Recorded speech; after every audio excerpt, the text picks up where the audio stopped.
Gente, boa noite.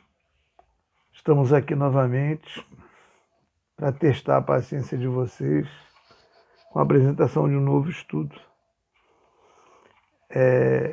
Um novo força de expressão, porque eu já apresentei esse estudo há alguns anos atrás e resolvi fazê-lo novamente em razão do momento atual que a gente vive. É um estudo sobre o preconceito, uma coisa que, via de regra, é praticado por um sem número de pessoas e até mesmo por cada um de nós, dependendo das circunstâncias em que estejamos envolvidos, né? Preconceito, como o próprio nome já nos diz, é você lançar antecipadamente um conceito sobre alguém, alguma situação, sobre algum aspecto da vida em que outras pessoas estejam envolvidas. Quando você antecipa esse conceito, você age, na maioria das vezes, movido apenas por uma diferença que você possa ter em relação a esse assunto. Pode ser um assunto que você não gosta, um comportamento, um tipo de religião, um tipo de postura social, e que isso possa te incomodar de alguma maneira, e você antecipadamente emite o seu pré-conceito, né? Então você antecipa o seu pensamento, o seu modo de sentir aquela situação sem estar até inteiramente focado no que possa realmente ter acontecido, ou sem ter um conhecimento pleno da situação na qual o indivíduo esteja envolvido naquele momento, né? O Evangelho segundo o Espiritismo, no capítulo 17, nos fala sobre o dever, né? O dever é a obrigação moral diante de si mesmo e dos outros em seguida.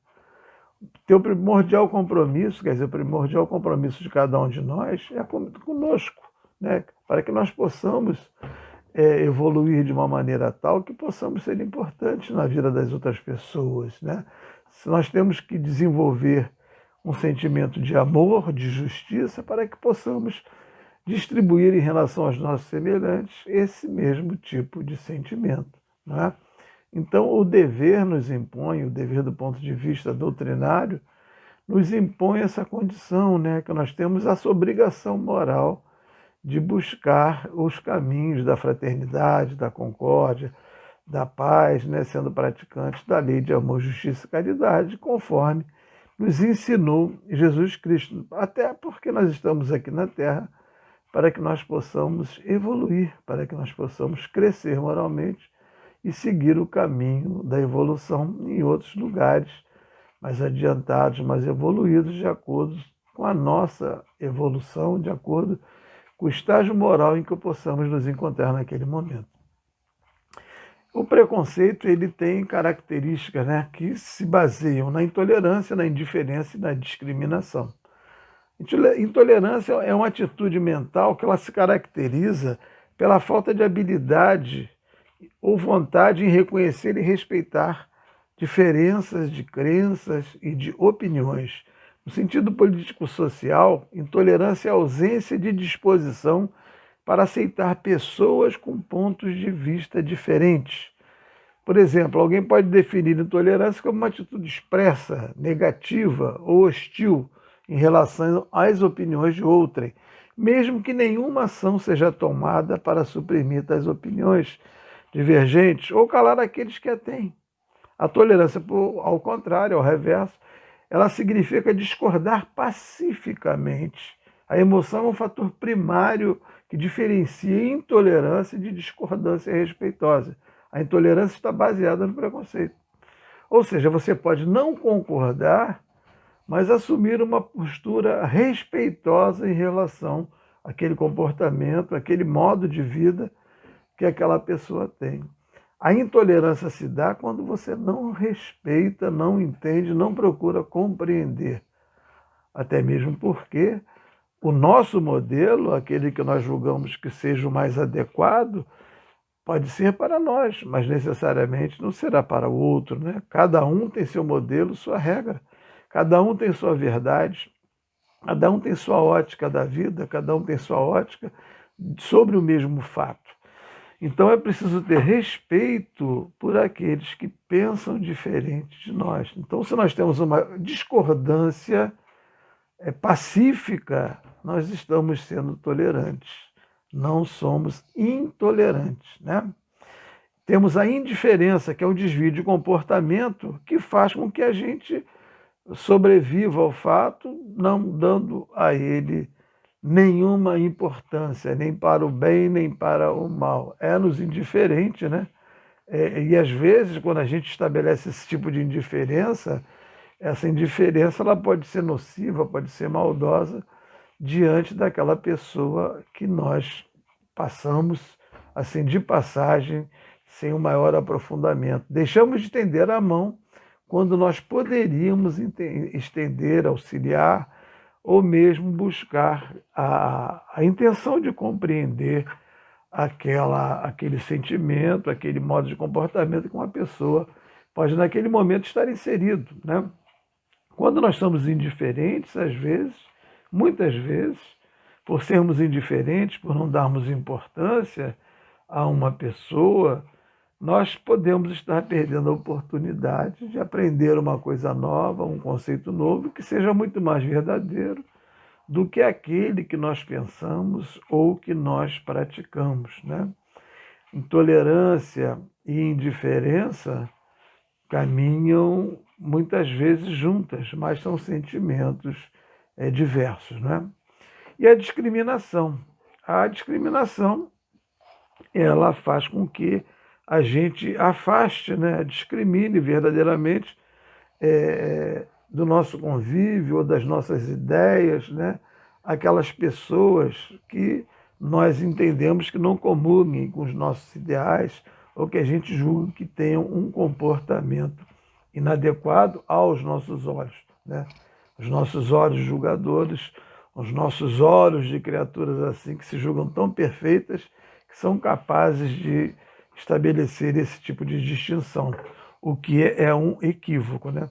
Essa discriminação ela leva a diversos tipos de preconceito, né? Preconceito racial, em que a gente acredita, né, erradamente, equivocadamente, que possa ter alguma supremacia de uma raça sobre a outra, né? As pessoas se acham superiores por ostentarem um tipo de pele que reputam sejam o tipo verdadeiro da pele, o tipo mais importante, né? Isso se dá muito em relação aos brancos, né? A supremacia branca. A gente sabe até de movimentos chamados supremacistas brancos, né? Que acreditam serem superiores às demais raças em razão da pureza, né? Da pureza da sua espécie, né? E a gente já teve aí, tristemente, a lembrança, né? Da questão da raça ariana, que culminou com uma batalha de muito tempo na Segunda Guerra, em relação de se considerar que a raça pura seria a raça em que os indivíduos tivessem um tom de pele predominantemente branco, né? Que fossem brancos, na verdade, não predominantes, mas brancos em sua essência, né? Isso é um erro, assim que não tem tamanho, porque os reencarnacionistas, aqueles que, como nós, acreditam na reencarnação, nós sabemos que a vida material, a condição material, ela é meramente transitória. O nosso corpo físico, né? O meu corpo físico, nesse momento em que eu falo para vocês, não é o meu corpo espiritual e nem a minha forma definitiva como individualidade criada por Deus, né? Eu posso ter sido, em outras existências, negro, amarelo, indígena, moreno, azul, de qualquer outra cor que estivesse relacionada à região e à família física que tenha me recepcionado, gerando o meu corpo físico para receber o meu espírito nessa terra. Então, aquele que se julga supremacista branco nesse momento, porque ostenta uma pele alva, ele possivelmente, em outra encarnação, pode vir negro, pode vir vermelho, pode vir amarelo ou qualquer outra cor que exista aí no mundo no momento que eles reencarnarem novamente, porque nós sabemos que precisamos passar por várias instâncias em nossas reencarnações para que possamos nos purificar, né? Para que possamos evoluir enquanto seres de amplo aspecto moral, né? Nós somos seres criados para o amor, para a fraternidade, para a compreensão. E, evidentemente, não cabe em nenhum de nós um tipo de preconceito vinculado à nossa forma física, que, como eu falei, é meramente transitória. Então, é um equívoco. Além de ser um equívoco pelo aspecto da discriminação, de fazermos pouco caso, ou de segregarmos pessoas que têm cor diferente da branca, nós também estamos contribuindo para uma dificuldade nas próximas encarnações, em que teremos que vivenciar toda essa negação que tivemos aqui nessa vida. Então precisamos ter cuidado com as coisas que nós falamos acerca de cor, né? Nós aqui no Brasil sabemos que a raça brasileira, vamos dizer assim, é uma raça composta por diversos povos, índios, negros, brancos, né? Os colonizadores brancos que vieram para cá, os escravos negros que vieram trazidos da África, os índios que aqui viviam e que gerou a cor parda e outras tantas variações de acordo com o nível de mistura dos genes, vamos falar assim, e que contribuíram para que tivéssemos um tom mais moreno, mais claro, dependendo de cada um. O brasileiro, de um modo geral, dificilmente escapa de ter em seu sangue vários componentes das diversas raças que vieram compor o nosso continente. Então, não há nenhuma razão para que a gente possa ter um tipo de discriminação em relação à cor das pessoas. Eu me lembro que na minha mocidade, que já tem muito tempo isso, eu li um livro chamado Deus Negro. Esse livro, acho que era de Neymar de Barros, não me lembro exatamente, mas eu me lembro que no final a proposta era que se você faz isso, faz aquilo, e quando você se depara com Deus, Deus era negro, e você discriminou no curso da sua vida para as pessoas que não eram brancas, né? Então, é um livro ficcional, mas que serve para um tipo de reflexão bastante adequado. Não sabemos a forma de Deus, né? Não sabemos nem como seria Deus, né? A gente lembra da questão primeira do Livro dos Espíritos, que é Deus, né? Não é uma figura, uma cor, né? A gente não sabe ainda. Dentro da precariedade do nosso conhecimento e do nosso intelecto, a resposta que os Espíritos nos deram é que nós já conhecemos, causa inteligência suprema, causa primária de todas as coisas. Mas e se Deus for negro, né? Cabe aqui a indagação. Preconceito sexual é outra forma de um preconceito assim muito arraigado e a gente percebe que se fazem muitas críticas, né, aos países islâmicos ou aqueles que tratam a mulher de uma maneira absurda, como seres assim apropriados, como pessoas destinadas a servir ao homem e à sua família. São proibidas de uma série de coisas que são permitidas aos homens. A gente sabe que no Oriente Médio, né, tem as mulheres que dirigem, são as poucas que conseguiram tirar sua habilitação, elas são mal vistas, né? Lembramos daquelas que usam burca, que sequer podem mostrar o corpo, né, uma submissão total ao marido, uma vida de escravidão, pode-se dizer, realmente. E é um preconceito em relação à mulher, verdadeiramente, né?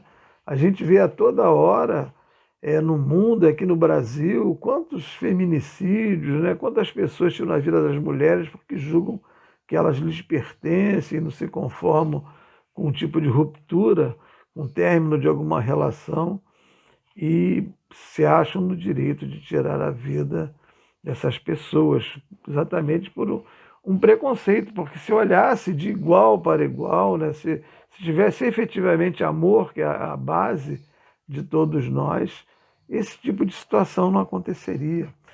O preconceito em relação às pessoas que não têm o mesmo interesse sexual que um homem tem por uma mulher e vice-versa, né? Aqueles mulher que gosta de mulher, homem que gosta de homem, e essas pessoas são maltratadas, são ridicularizadas, são ofendidas, assassinadas, espancadas, ridicularizadas, sem piedade, pode-se dizer. As pessoas não pensam que se trata de uma opção, de uma escolha, né, que fizeram.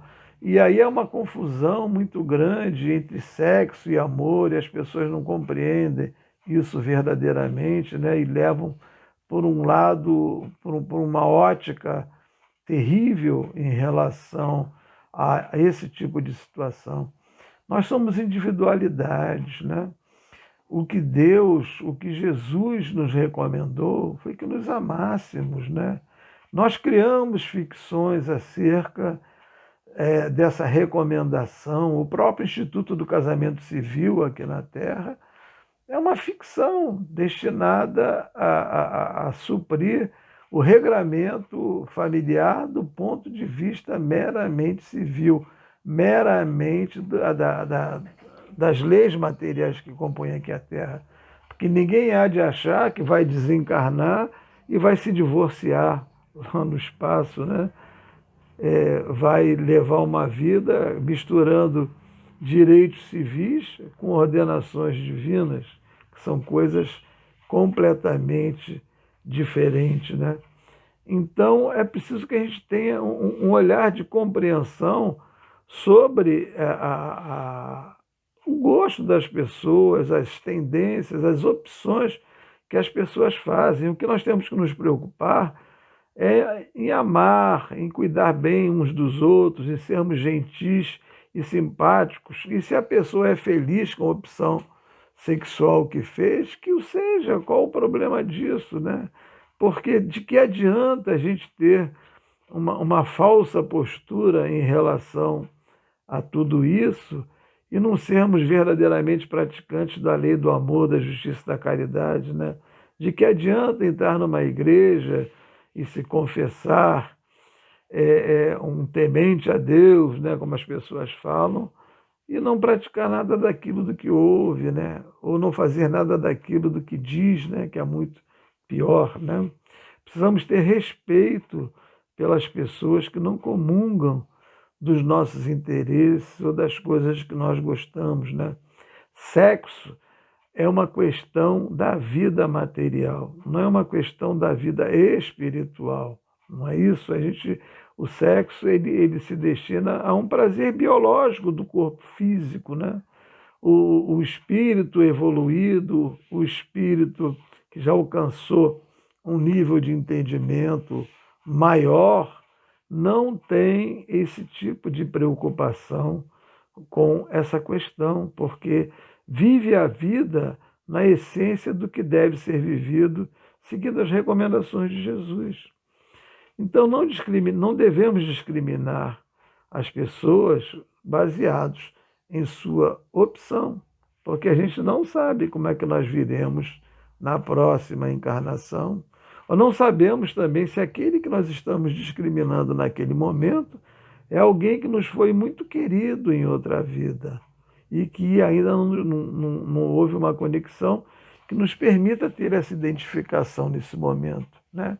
É muito perigoso a gente tecer julgamentos, estabelecer critérios, porque nesse momento aqui, enquanto encarnados, a gente não tem a lembrança das coisas que nós vivenciamos em outras existências, quem eram os nossos parentes, os nossos amigos, as pessoas queridas por nós, né? Exatamente quando nós reencarnamos e que temos o benefício do esquecimento, é para que a gente possa cumprir esses aspectos da nossa reencarnação e poder superar aqueles vícios de comportamento que nos atrasam e que não fazem com que tenhamos um impulso natural, evolutivo, de acordo com a vida que nos é propiciada nessa terra, como uma correção dos nossos erros. Então não devemos absolutamente ter esse caractere de discriminar alguém porque tem uma opção sexual diferente do modo que nós temos a nossa. Temos o preconceito social, né, em que nós discriminamos aquelas pessoas que não ostentam a nossa mesma condição financeira, né, e que a gente acha que faz grande coisa quando dá alguma esmola para alguém mais necessitado do que nós, né? E discriminamos as pessoas, né? São criados ambientes sofisticados em que não entram aqueles que não têm um padrão financeiro que lhes permita frequentar o local. E a gente estabelece, existem clubes, né, que só entram os sócios, e para você entrar tem uma série de barreiras que você precisa vencer, né? E você é alvo de zombaria, né? Se você entra mal vestido num local sofisticado, as pessoas ficam te olhando, ficam comentando umas com as outras, né?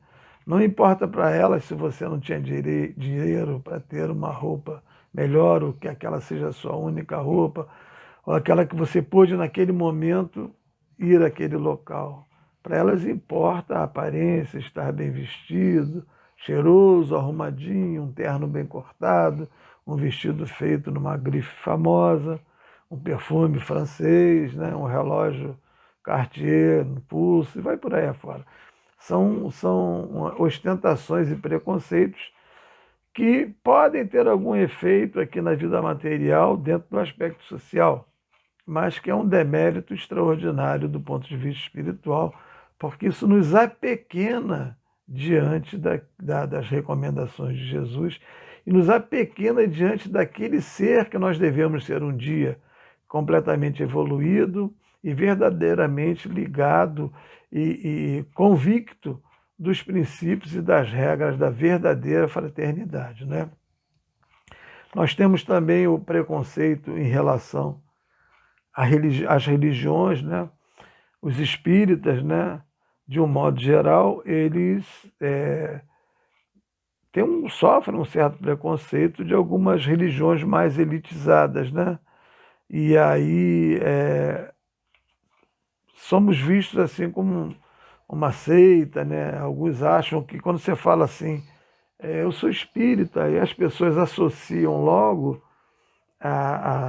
o espiritismo a matar um bode, botar na encruzilhada, a fazer mal para alguém, a botar cachaça na rua, e vai para aí afora. Eu já escutei muitas bobagens acerca disso por dizer que sou espírita, né? E nós mesmos, espíritas, também temos lá os nossos preconceitos em relação a outros ramos do espiritismo, né? Eu já percebi muitos irmãos nossos espíritas com algumas críticas muito contundentes em relação a outras práticas espíritas, né? E a gente lembra que, em se tratando de religião, da busca por Deus, cada um busca daquela forma que no momento acha que lhe seja conveniente e acha que lhe seja adequado, né? Porque se estará certo ou errado, o tempo dirá. A maturação, a vivência no segmento religioso, a sucessão de reencarnações, por certo, há de demonstrar qual o melhor caminho a ser escolhido. Eu acredito por ter ouvido, né, por ter lido, né, que toda e qualquer religião ela é boa, desde que ela venha de Deus. Ou seja, desde que ela tenha bons fundamentos, né, acerca da solidariedade, da fraternidade, do amor ao próximo que nós devemos guardar, não é? As pessoas costumam falar na minha igreja, na minha religião, no meu Deus, né? Como se houvessem descoberto a pólvora sem fazer barulho. Ou seja, a religião que frequentam é a verdadeira porque alguém lhes disse que era e eles acreditaram. Mas Jesus mesmo, ele não indicou nenhuma religião a ser seguida. Jesus nos falou do amor, da justiça e da caridade e disse para Pedro: sobre ti assentarei a pedra da minha igreja. Não quis dizer que estava fundando ali a Igreja Católica, a Igreja Batista, a Igreja Evangélica, etc. e tal. Apenas e tão somente pela robustez, pelo caráter de Pedro, né, é que sobre essa fortaleza moral, é que ele assentaria a pedra da igreja. Né? Não houve qualquer menção.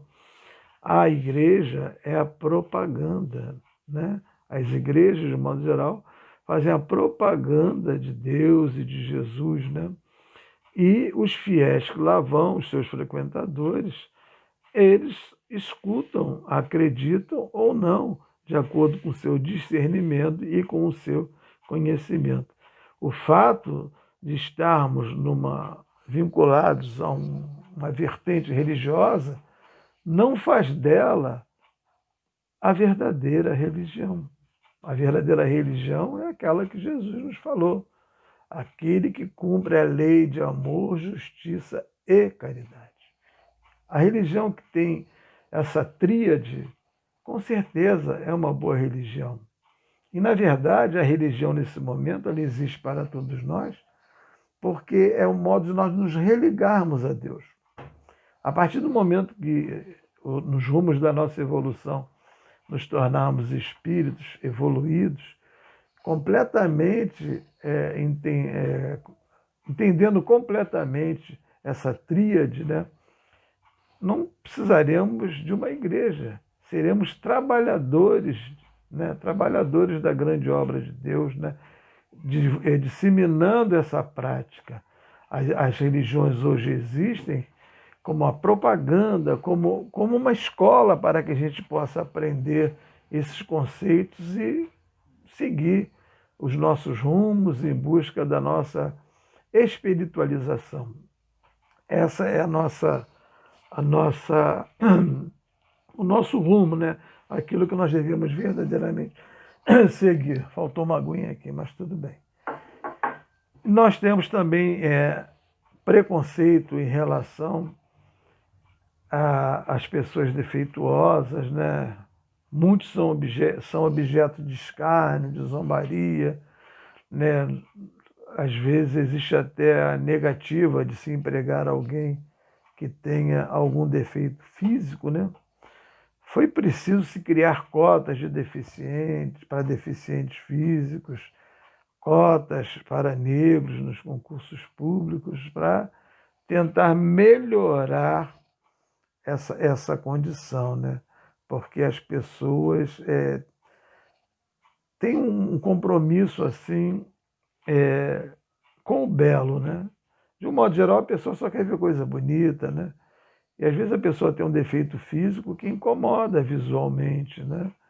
E a gente rejeita isso, vira a cara, não quer saber, não quer contato, como se fosse até uma coisa transmissível, como se aquela deformidade que a pessoa possui fosse alguma coisa que nos contaminasse.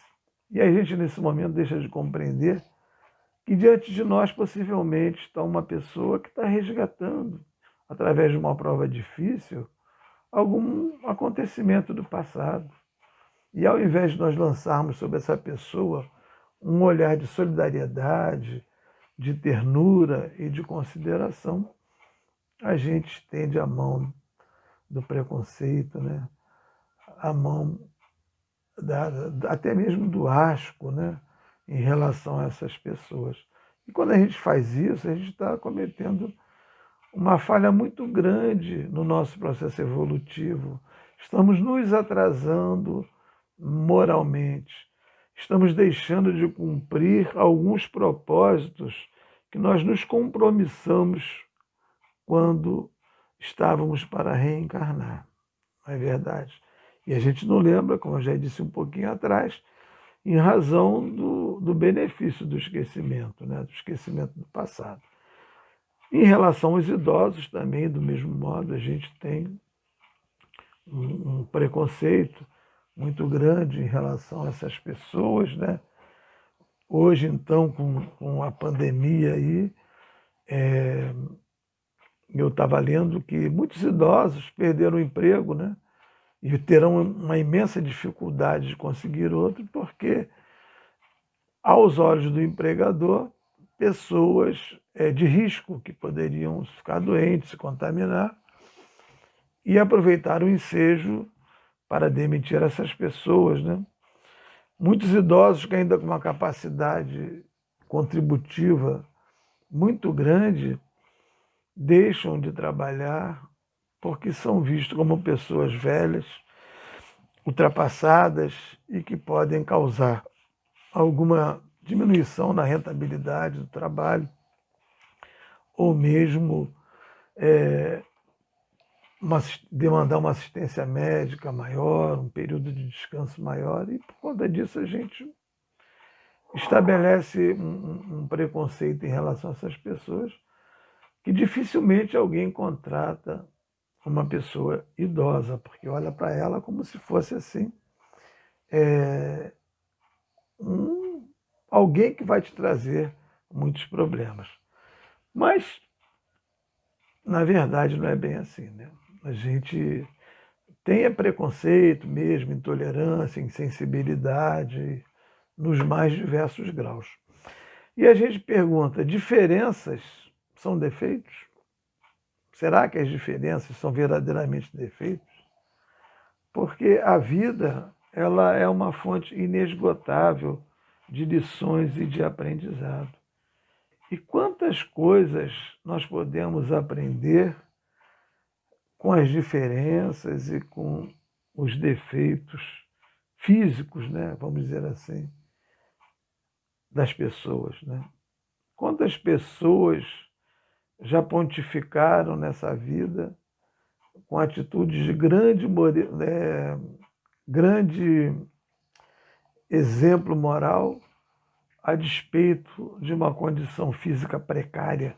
A gente há de lembrar, no meio espírita, de Jerônimo, o gigante deitado, que, vitimado por um processo paralisante progressivo, culminou fazendo palestras públicas, deitado numa maca, e agradecia a Deus por todas as vicissitudes que passava, porque entendia o quanto necessárias elas eram no seu processo de evangelização, no seu processo de crescimento moral e espiritual.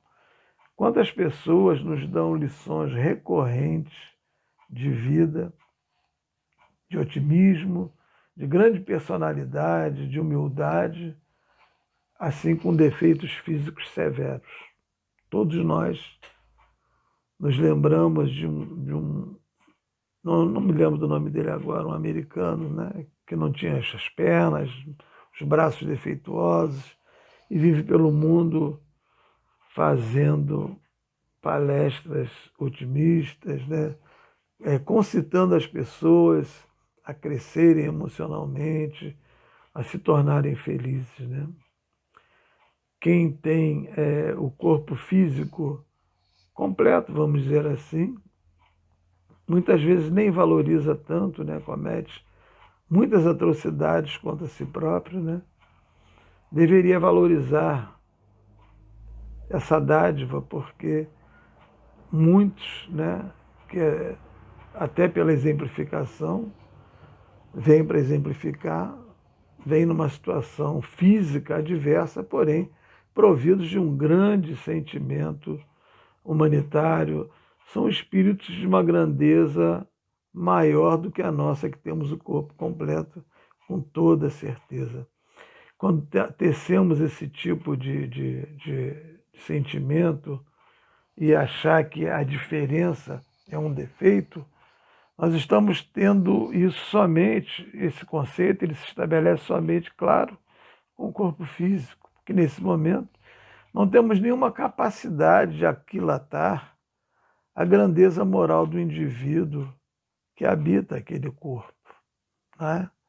E é isso que deve ser o motivo da nossa preocupação maior. É o crescimento moral, o crescimento individual que cada um de nós tem a ter em relação à evolução espiritual, ao ponto em que nos situamos no mundo espiritual de uma maneira mais absoluta em relação aos nossos semelhantes e não preocupados com a nossa individualidade, preocupados com a vaidade em que cuidamos do nosso corpo físico. Se não cuidássemos até do nosso corpo físico, do nosso corpo espiritual, com a mesma dedicação que cuidamos do nosso corpo físico, por certo, nós teríamos uma evolução muito maior do que aquela que cada um de nós consegue durante uma encarnação. Nós sabemos que poucos são os espíritos completistas, aqueles que vêm e cumprem as provas que foram assumidas antes de encarnar. Então, se nós tivéssemos esse afinco com o nosso corpo espiritual, a gente estaria realmente com uma capacidade muito maior, né? Em relação ao preconceito, eu me lembro que a primeira vez que eu fiz esse estudo do preconceito, havia uma discussão muito grande acerca de um goleiro que, se não me engano, era do Santos, que ele era conhecido como Aranha, né? E que um dia ele foi chamado de macaco num jogo de futebol. E ele ficou muito revoltado, e aquilo foi para a mídia, e ficou... durante algum tempo se falou muito nisso, né? Muito nessa questão. Eu fiquei pensando, é claro que a ofensa, ela é dita, né? Mas ela tem uma ligação muito direta com a recepção que a gente faz daquilo que a gente ouve a nosso respeito, né? É claro que ninguém é obrigado, nesse momento, se não tem compreensão, a não se sentir ofendido, porque, aliás, é um traço marcante nosso que, para alguns, a sensibilidade moral, vamos dizer assim, é muito maior do que para outros. Às vezes, uma palavra simples e singela é capaz de produzir no indivíduo a mais atroz das ofensas, né? Mas voltando ao goleiro, né? Isso é claro, o que eu vou dizer para vocês é apenas uma brincadeira, um exercício para que a gente possa entender, procurar entender essa questão da discriminação.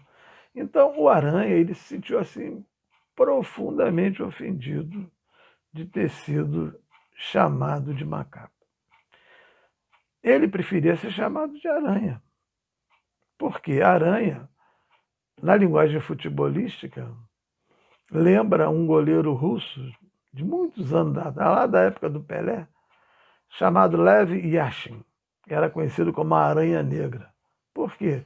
Ele era um goleiro muito ágil, defendia muito bem a sua meta e parecia que tinha vários braços, tal a sua capacidade de produzir as defesas. Daí ter sido comparado com uma aranha, né? Então a aranha era assim um título nobre para o goleiro, né? E o Aranha, que era conhecido como Aranha, ele não gostou de ter sido chamado de macaco. Claro, a gente até entende isso, né? Entende que houve uma conotação racista nisso aí. Mas se a gente comparar na nossa evolução, que a gente passa por várias fases, né? Os elementos que compõem o nosso corpo, né? A nossa individualidade, eles foram vivenciados em várias épocas, né? E a gente lembra que o macaco é um dos animais mais inteligentes na cadeia animal, né? A aranha não tem a inteligência que o macaco tem, mas é óbvio que, diante da conotação, o nosso glorioso goleiro, ele preferia ser chamado de aranha do que de macaco. Macaco é um nome, assim, se chamar alguém de macaco, que para alguns causa um constrangimento enorme. Para outros é um motivo até de orgulho, devo dizer para vocês.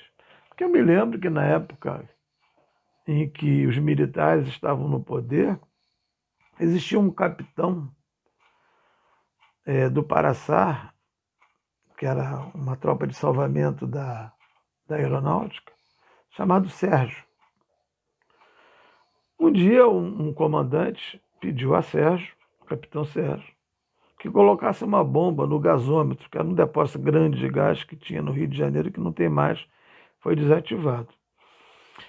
Essa bomba, se fosse colocada no gasômetro, ela produziria uma explosão colossal no Rio de Janeiro, sabe-se lá vitimando um número de pessoas assim que a expectativa demonstrava ser muito alto. E o capitão Sérgio, ele ponderou que não havia sentido em fazer isso, né? Porque acarretaria a morte de muitos civis, né? Então, o que aconteceu? Por haver se negado a fazer isso, ele foi preso, perdeu a patente e passou por muitas agruras, porque optou por descumprir uma ordem de seu superior, mas deixar de causar a morte em inúmeras pessoas. Depois ele entrou na justiça, passado alguns anos, e conseguiu recuperar o seu cargo, à custa de muita luta, né? E ele foi reabilitado, claro, né? E o capitão Sérgio era conhecido como Sérgio Macaco. Todos o conheciam como Sérgio Macaco. Sérgio Macaco é um nome de orgulho. É um herói nacional.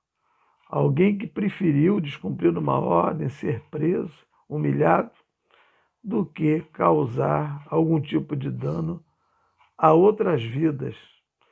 Então, eu estou contando essas histórias para vocês, para que a gente possa compreender que a sensibilidade da ofensa diante de um nome com o qual nós somos ou xingados ou elogiados.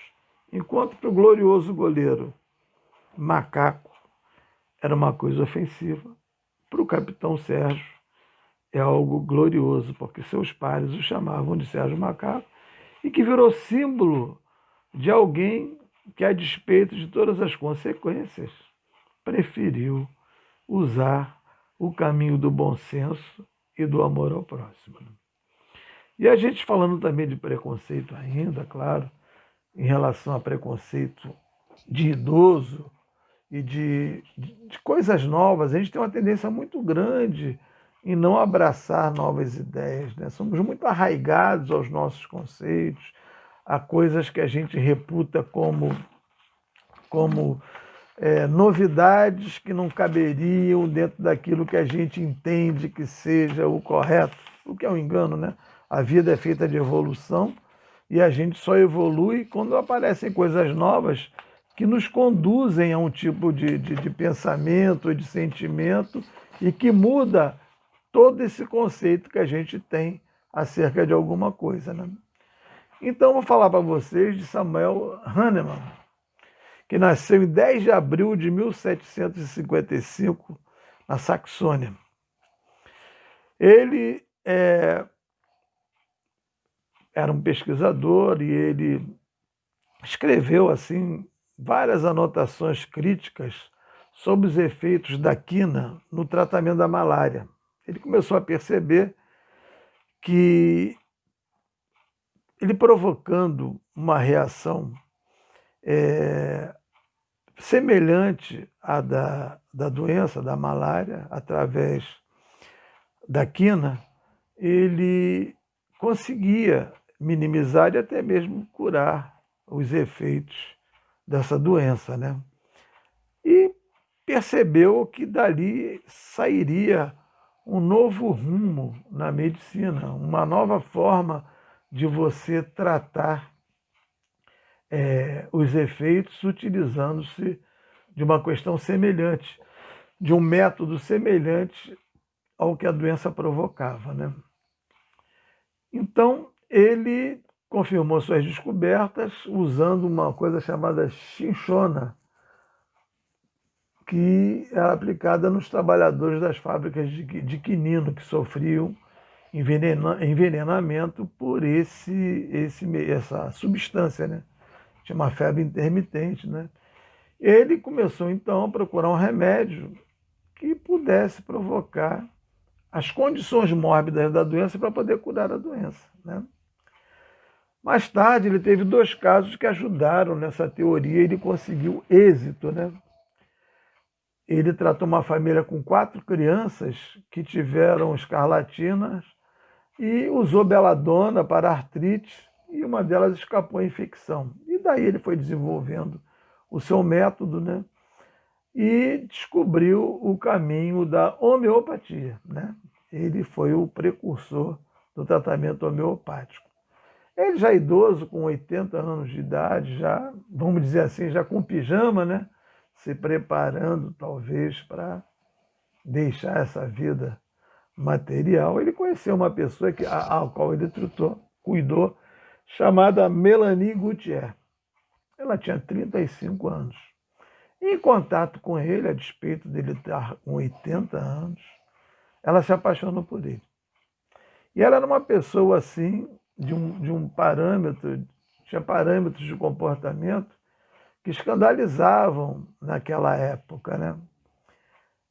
Ela andava a cavalo, era poetisa, era pintora, ela tinha uma vida assim que, em relação à cidade pequena em que morava o nosso Samuel Hahnemann, as pessoas ficaram assim meio que escandalizados com os hábitos que ela tinha. Ela praticava esgrima, equitação, tiro ao alvo, saltava de obstáculo, nadava no rio da cidade, e as pessoas, tudo de olho em pé, assim, arregalado, porque isso para uma mulher é uma coisa assim quase que impensável naquela época, né?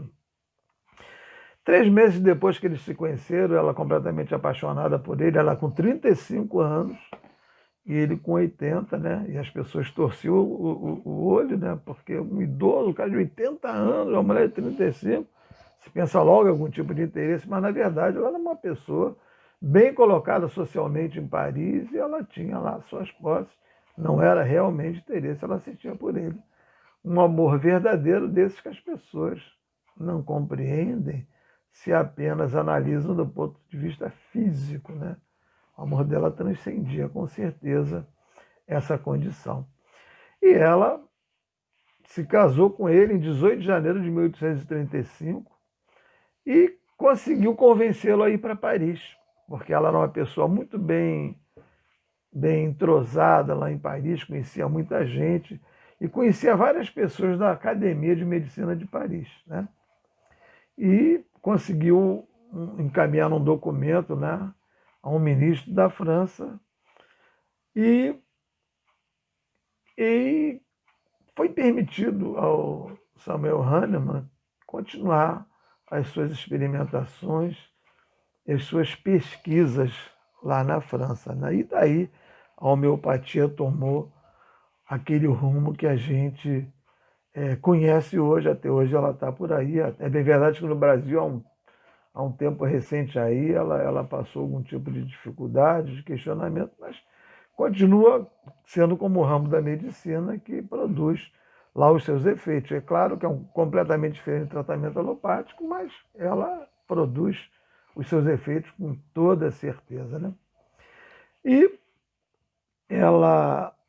ele com 88 anos, lúcido ainda, né, mas pela avançada da idade, ele regressou para o mundo espiritual. Ou seja, viveram 8 anos, ficaram casados por 8 anos. E ela se tornou uma ativa colaboradora e trabalhadora do trabalho homeopático, né?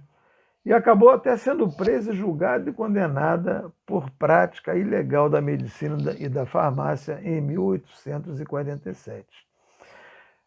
Então, se a gente analisar essa questão toda sobre a ótica do preconceito, não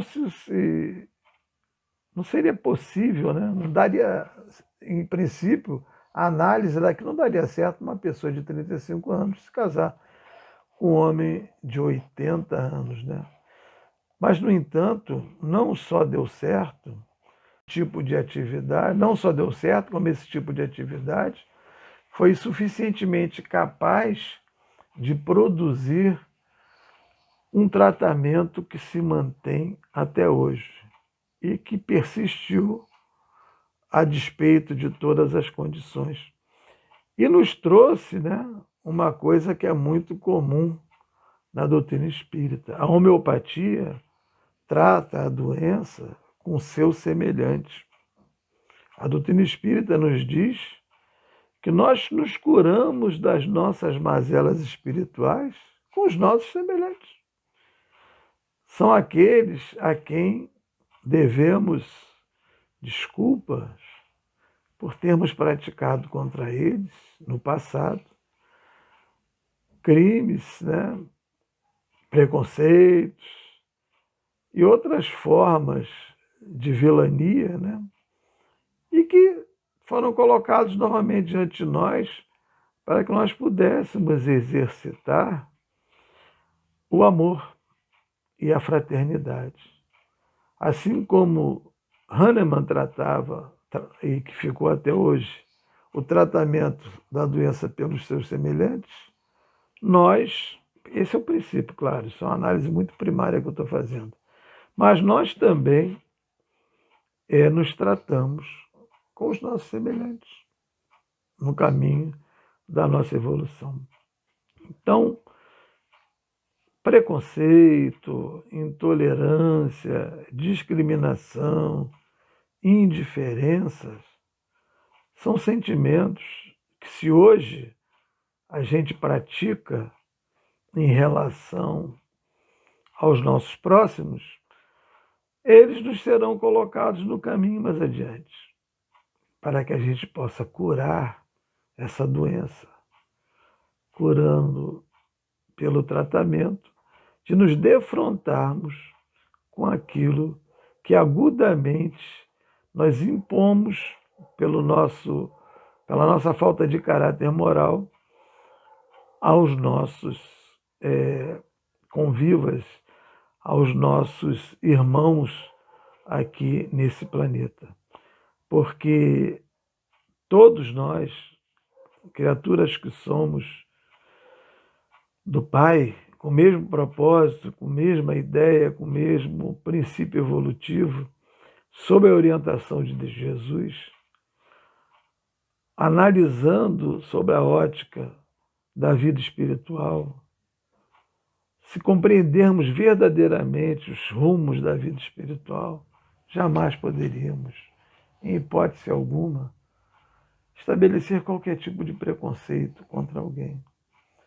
Porque quando estabelecemos, nós estamos nos tornando produto daquilo que nós emanamos. E se a emanação não for boa, ela virá nos sobressaltar mais adiante. Nós devemos, ao invés do preconceito, lançarmos um olhar de tolerância sobre as pessoas. Lançarmos um olhar de tolerância sobre aquilo que ainda não compreendemos. Porque se não compreendemos, não devemos criticar. Devemos ter um olhar de tolerância sobre toda coisa que se nos afigure diferente do modo como nós pensamos, porque não temos nenhuma garantia, nenhuma certeza de que o nosso pensar é correto, que o nosso pensar é condizente com as lições de Jesus. Se nós não temos certeza sobre nós mesmos, como poderemos ter certeza sobre nossos semelhantes? Essas são as reflexões que eu tinha para hoje. Eu espero que possa ter dado algum tipo de colaboração para aqueles que estão assistindo esse estudo, que é uma singela colaboração nesses tempos de pandemia, né, que a gente está isolado em nossas casas, fazendo nosso trabalho à distância. Mas fica aí essa minha colaboração, né? Eu mesmo vou prestar bastante atenção nas coisas que eu falei aqui hoje, porque elas são importantes para mim também. Todos nós que estamos aqui estamos passando por esse processo de crescimento moral e que possamos, então, crescer moralmente, olhando para nosso interior. Porque quando a gente está olhando para o nosso interior, a gente não perde tempo olhando para o nosso próximo com um olhar discriminatório. Então, muito obrigado pela atenção de todos vocês. Que Jesus nos abençoe, nos ilumine e nos mantenha nesse rumo e nesse propósito. Graças a Deus, fiquemos todos em paz.